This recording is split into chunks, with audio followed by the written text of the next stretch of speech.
So here I've already gone ahead and created an account on the Enrole platform, and I'm presented with an option to select an account type. Here I can select between a recruiter and a candidate account. Since I'm going to be hiring for a role, I'm going to go ahead and select the recruiter account.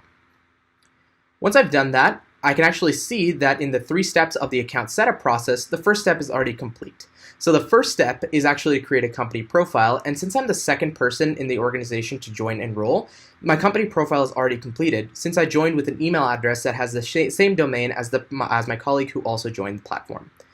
I can go ahead and tap the Create Company Profile card to just review some of the information that my colleague would have left. I can see the media and the branding information that they've included. From there, I can go ahead to the second step, which is to actually create a role that I would be hiring for. In this case, I'm going to go ahead and create a DevOps intern role, and I can specify some of the details about the role, specifically around its pay, the location, as well as the job type.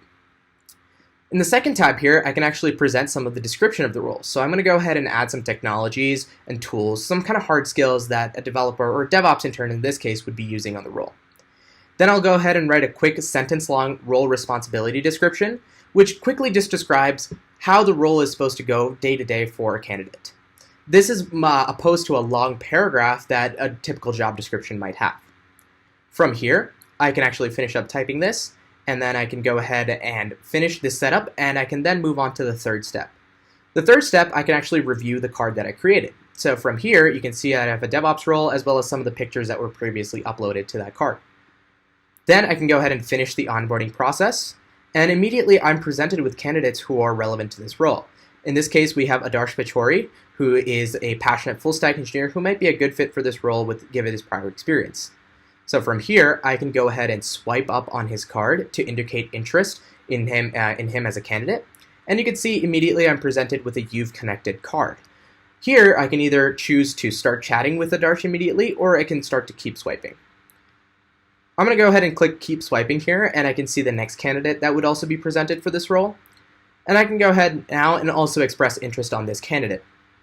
You can see I've also connected with Aditi here in this case, and I'm going to jump over to my connection screen where I can actually manage the variety of people that I've connected with. In this case, Adarsh is a new connection, so you can see him right up top. I can tap on his profile there and immediately start a conversation with him.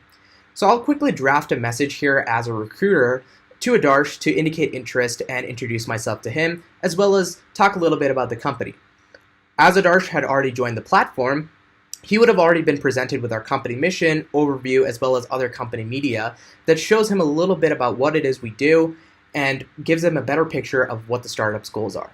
So we can go ahead and continue a discussion on that, and I can also send him links to apply or submit additional material so that way we can continue a conversation.